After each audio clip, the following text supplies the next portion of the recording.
Welcome back again. A long-awaited video. Black Knight's Tango opening with the black pieces. And let me just tell you a little bit more about this opening. The opening originated in 1920s when it was played by both Mexican Grandmaster Carlos Torre, and that's why some people call this opening Mexican defense, and the American GM Alexander Kevitz, so that's why people call it Kevitz Strajkovic, because Strajkovic from Yugoslavia at that time used to play this defense. The opening has some distinct variations, but it's highly transpositional and may transpose, believe it or not, to, I believe, 7 different openings.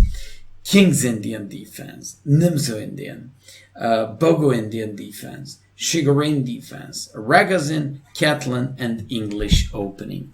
That's why, since it's highly transpositional, you can use it against all kinds of systems, even against c4, not only against like d4, knight f6, c4, knight c6, knight c6, but you can also play after like c4, knight f6. And if they play, for example, knight c3, you can also play knight c6, in which case, if they ever go with d4, you just play e5 and you have the classic Tango opening. Let's get started. So after d4, knight f6, c4, knight c6. There are 3 moves here for white: knight c3, d5, and knight f3. Knight f3 is just considered to be the most solid. It is going to be covered in the third part. Second part will be dedicated to the third move by white, knight c3. And this part will be dedicated to probably most suspicious continuation by white, and at the same time on low levels like the most common d5. For example, if you aim to play this variation against like low-rated guys, believe me, like the majority of your games, d5 is gonna happen. You play knight e5, and after knight e5, you obviously want to take this pawn on c4. There are like bunch of moves. I'll show you like all these variations, but let's get started with the worst ones. A couple of guys in Blitz played against me f4. Of course, I took the challenge and took the pawn, and they played e4. Looks like, well, we're just jumping around like crazy with his knights, that they have a center. But it's nothing too convincing. We just play b5. It's a little bit weird, but you just defend this pawn. Also, you just have to keep in mind that if, for example, they play knight c3, you just go with e6 with fast break of the center. Also, they can't touch the pawn on b5 because you're going to touch the pawn on e4, and you just want to develop your bishop to c5 or the b4. After b5, they usually play e5, and you play knight to e4. Looks weird. That's why we actually call this opening Tango opening, because of this drastic knights jumps into the center of the board in such an early stage of the game, but it's more than productive in practice. So when they play like b3, knight b6, bishop b5, you just play e6, and after d takes, f takes. Take a look at this position. You're about to develop your light square bishop on b7, which is strong diagonal. To play bishop b4, go after the king on e1, which is going to be potentially weakened. You're about to play short castle afterwards and take advantage of the open f-file. All things considered, black just looks better. Just because of that, I analyzed queen d4 in depth, and you just play f5. Another weird move, because it looks like if they take on c4, they will just have an easy game. But no, that's not a case. You've just won a bishop pair, and we just have to notice that after this pawn sack with c6, somehow they feel like kind of overextended. Like bishop a6 should come there, you should be going with the queen f2 or I don't know what, and black just looks good. So in case of queen d4, f5, and they take on f6, you capture back by knight, of course. And if they play like bishop c4, you take it back, you go after this pawn, sack on e6, and they can't take it because you just take on g2 and win the rook. Just like you see after like first like 3 minutes of the analysis in this variation, you can just realize how dangerous this opening could be. One problem of white players could be that it's highly unused and unplayed in the past, so your opponents are not going to be familiar with this opening. Actually, my opponents, including those 5 GMs and 2 IMs, they were like very unfamiliar what to do against this opening, and most of them confessed to me like, Mayo, I wasn't prepared at all for this seemingly stupid opening, but after we played the game I actually realized I don't know what to do and how to actually get the advantage out of it. So after knight c3 you just go knight b6, if they go for b5 you just go for d5, after bishop e5 you play bishop e7, d5 is clearly weak, g2 as well. Once again, that overextension is going to turn out to be especially good for us. That's about f4 move.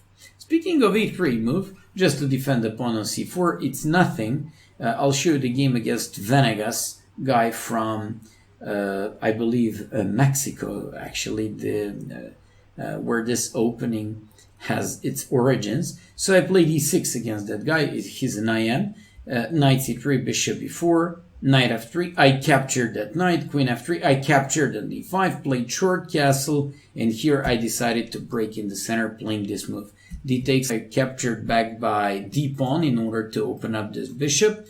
Knight as well to threaten the bishop on d3, and after bishop c2, bishop g4, queen f4, queen a5, I played rook a8. I didn't give my opponent to make short castle. I was threatening rook d2 and, I don't know, knight d5 or rook d8 or like lots of tactics here, and I won this game in a really razor attacking style.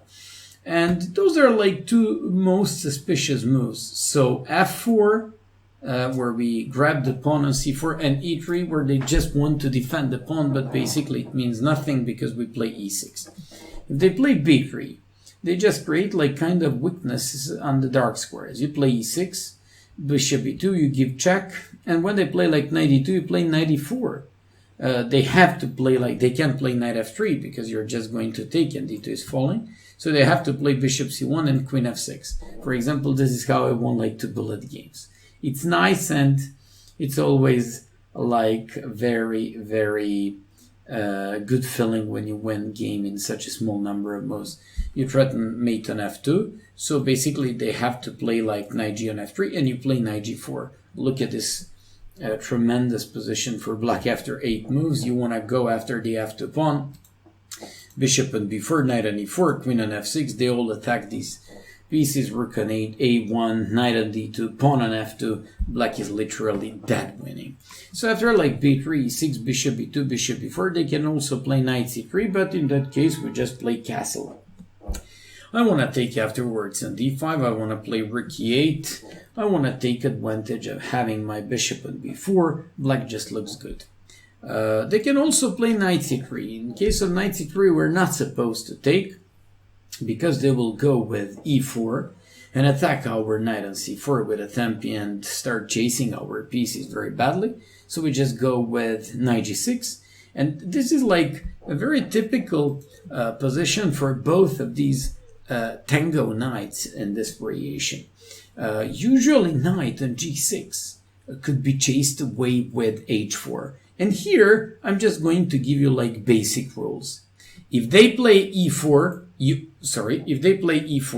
you always react with e5. You block them on the dark squares and you open up this bishop that goes either on c5 or b4. If they go with h4, which they use very often as the knight stands on g6, you just have to play h5. By the way, if they go e4, there is no time for hesitation. You play e5. Any e4 should be usually opposed with e5. I can't like generalize things and tell you like it's gonna happen in like 100% of cases, but it happens in like 95% of positions. After g3, bishop c5, bishop h3, you break c6. You can play d6, trading the light square bishops off. But I like this stability of the white center with c6, and also position that gives us a possibility with a queen b6 afterwards, where we actually try to take advantage of the dark squares. And since we checked all these side variations, sorry, I just have to show you what happens if they play queen c2. Here I'll show you the game of Maki, who was an IM when the game was played, and Yermolinsky, ex-American champion. Yermolinsky played e6, and this guy played e4. Just like I told you, in e4 you just answer with knight g6. That's an interesting thing, because I believe I played one blitz game on ICC against GM Zarnetsky from Argentina. He played f4, knight g6, e4, and I played bishop c5. When the guy played e5, I played knight g4, threatening to jump very nasty here. He played knight h3, and I played castle. Just like you see, once again, what has to pay off for his overextension. He's having like all these pawns that look so powerful in the center, but you know what? They're like a house of cards. They're just going to be broken apart in like a couple of moves. When we play like d6 or f6, they're just going to suffer so bad here. And finally, let's take a look at the game queen c2, e6, and e4. Yermolinsky played bishop before jack. This is like a very common way of completing your development in this opening. I'll afterwards show you my game against woman grandmaster, and she's a strong man. I am.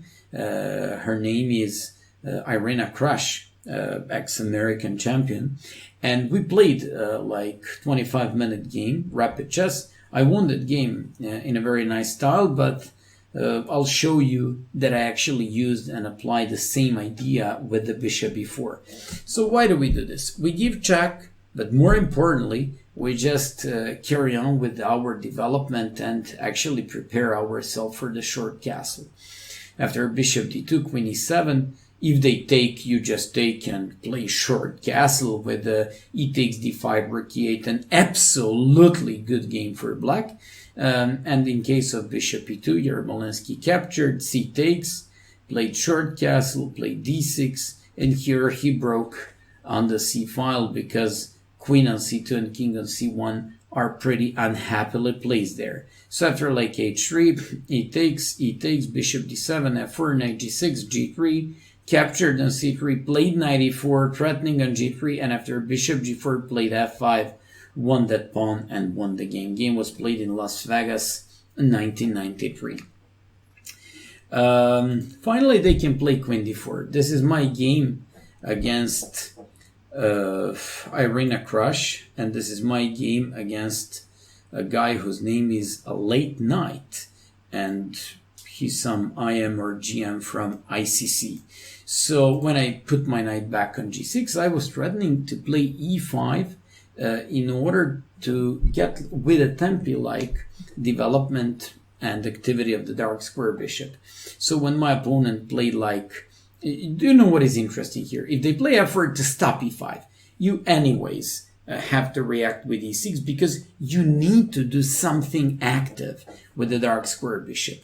Are you going to play e5? Of course you are. If like bishop c5 and bishop b4 exists as a possibility, but more importantly, if you can do the e5. Usually you can, but this is the only case where you can't because they played f4. You play e6, e4, and you play b6. I like this one because I wanted to drag my bishop to c5. My opponent played like knight c3, and when I played bishop c5, queen d3, I played castles, and this guy played knight f3. I played knight g4, played knight d1, captured, put my rook on e8, played queen f6, threatening on f4, g3, and played a5, not just to jump b4 at some point, but more importantly to play bishop a6, put my queen back on e7, threaten d6, bishop a6. I can even at some point sack on e5 if possible, and just like you see, this was terribly, it actually terribly gone wrong for white, even though this was a good player, but somehow when white actually gets too excited and overextends himself, you can just take advantage of that. And in case of d takes e6, you just take by no, you actually play bishop c5, and this reminds me on Portuguese variation in Scandinavian, where you take by king and play your rook on e8 with a beautiful tactics. By the way, you can't play knight e4 because of queen d5 check, but that's why you play rook e8 with the idea of bishop e7 and full initiative for black. If they play queen d4, knight g6, and knight c3, do I have to ask you what would you do here? Of course, e5. And of course, if they move queen d1, you place your bishop either on b4 or c5. There is no special rule when should you place your bishop on b4 and when should you do it on c5. That depends on very concrete circumstances on the board. In this game, it was queen b3, a5, a3, bishop c3, queen c3, and plays d6. When you give up your bishop for the knight and play d6, this reminds me of a good version of, actually, this is typical Tango because of this knight on g6, and this is a good version of those Nimzo Indian defenses where you don't have problems with the knight on c6. Also, it reminds me on a good positions of King's Indian where you solved your problem with many times worst piece, that's the bishop on g7. It's very important to understand that here, all you want to go for is short castle, move your knight from f6, and push the pawn up to f5. Your position looks great.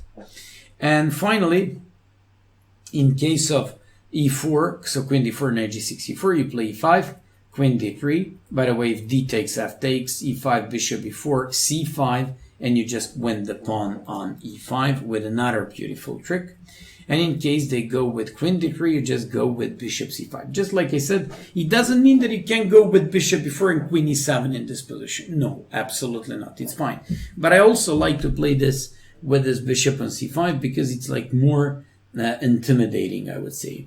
So after bishop e3, you just take, you just play castle. And that's why I keep teaching all my students. These type of games are good versions of King's Indian, where you don't have problems with the bishop on g7, but actually this is typical Tango opening where both of your knights do great on f6 and g6 and on the king's side. And by the way, if you don't have any experience, let me just ask you, so even though it's white's turn, what should you do here with black? Just move your knight from f6, usually since the queen is on e3 or when the bishop is there or whatever, you just play knight g4 and then go f5. Otherwise, you just move your knight somewhere, e8, h5, g4, d7, and break with f5. After g3, knight g4, queen d2, f5, for example, here you would open up f-file, go after the f2 weakness, and you would have a nice game. And finally, in this situation, instead of queen d4, they can also play e4. Actually, after e4, please just don't fall for knight e4 because you're about to lose your one of these Tango knights and then you would regret your decision to learn this opening. So you just go with e6, and after e6, they have couple of moves. For example, a move that I would immediately reject as a possibility for white would be d takes, bishop e4, and after knight c3, castle. Just like you see, you can take by f-pawn and get a good position, and your game would be absolutely fine. But it's way better to sack this pawn, in case of e takes, to take by rook, to threaten knight e4, bishop c5, knight g4, queen e8, to have a beautiful, also b5 followed by bishop e7, to have a beautiful initiative. And this looks great. For example, I want to I don't know, it was a bullet or blitz game. f3, knight takes e4, bishop c3, queen h4, and he fell apart. By the way, I just have to tell you, since I played more than 7 tournament games, I played probably more than 500 blitz and bullet games here. And I have lots of experience with this opening, and that's why I think I'm a pretty good guy to tell you some of the ideas there. From my own experience, actually. f4 would be my first choice because it looks so logical, let me just punish this guy for playing this seemingly stupid opening. That usually backfires them, so when you play knight g6 and they play e5, you go with the knight on e4. Now you threaten very nasty. Queen h4 check. Bishop c5, bishop e4. Black is already great. That's why I have to play knight c3. Then you play bishop e4. Of course, you threaten now the pawn on e4. They have to play like d takes. And in this case, you can have fun. Short castle, f takes e6, do whatever you like. I like short castle to kill these guys. And finally, if knight c3, bishop e4, bishop d3, you take on d5, c takes d5, you can just play short castle. And here, since they have this possibly weak dark squares, I may go and break with rook e8, c6, and possibly queen b6 afterwards. And finally, I'm about to show you my game, where after knight c3, actually this is still not my game. Knight c3, bishop e4, you threaten the pawn. In case of f3, you just play castle with a8 takes d5, even knight e4 at some point, bishop c3, queen h4. In case of knight f3, you just take the pawn for nothing, take on c3, and when they play like queen f3 threatening mate and to take b takes c3, you have this beautiful check, king d1, and you just defend everything. In case they play queen b3, you just play knight e5, check, and you defend and win some material. So basically they have to play after e4, so after e4, e6, knight c3, bishop b4, they simply have to go with queen d4. We play d6, and now I wish my opponent went with f4. If that happens, we go with bishop c1, knight g4 threatening on f2, we take on d5, play short castle, break in the center with c6, play rook e8 followed by knight e4, and black just looks great. And finally, last but not least, actually this is the game of mine. So in case of e4 and queen d4, that's what Irina Krush did against me. I believe that knight g6 is interesting for analysis because in case of e5, we have some resourceful c5 idea. In case of d takes, you have queen a5 and winning the pawn on e5, which is nice. If they just move the queen on e3, you have knight g4 winning the pawn. And finally, if they have like queen c3, I play knight e4, queen e3, and f5. This is what I analyzed after the game. During the game, it didn't seem to me that convincing. Actually, it looks a little bit crazy, it looks a little bit scary, but it looks good for you, actually. I went for bishop e4, so I did what Yarmolinsky did in his game. I wanted to maintain and establish my knight strong in the center with d6. I also prepared myself for a short castle to complete development. When she went for bishop d2, I captured knight d2 and played d6. Irina played knight g on f3. Let me just show what happened in the game. Campos Moreno de la Riva Aguado played in Spain back 1991. c5. That's what I knew about this system, because if they take, you would recapture by knight and chase that queen away with a tempi. So after queen c3, knight g6 threatens on f4, d takes, knight f4, e takes, king f7, and after castles, rook e8, knight g6, after the dust has settled, Campos Moreno, who's a pretty good GM, was in a very positionally hopeless position against De La Riva Aguada. So Irina played, instead of f4, knight g on f3, which I considered to be very solid. I played c5. She took, I captured back by knight. She played queen c3 and played castle.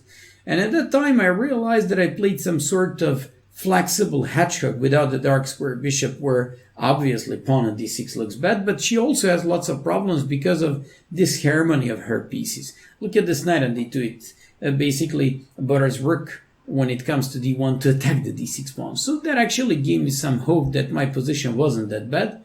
Played rook c8, queen c7, played rook f to d8, and played knight e5. I was very happy when I played this move because I was threatening that knight on f3, and at the same time I was attacking pawn on e4. She had to capture, and all of a sudden she had to defend this one. Everything goes with a tempi. I played rook d4, she played knight e2, and here I saw a very nice move. I played queen d8. She played knight b3, and I tricked her. I can give you like time to look at the tactics. I played rook c4. She captured by queen, I captured, she captured by bishop, I played queen e7 threatening the pawn. I didn't want to take the pawn, actually she would have like rook d8. So I played h5 in order to play like in King's Indian idea with the control of the dark squares. h4, knight h5, queen g5, and knight f4. Eventually, I won this game, and this is why I chose the game, because Irina Krush is a good player, and she also had like lots of problems how to deal with my Tango opening for black.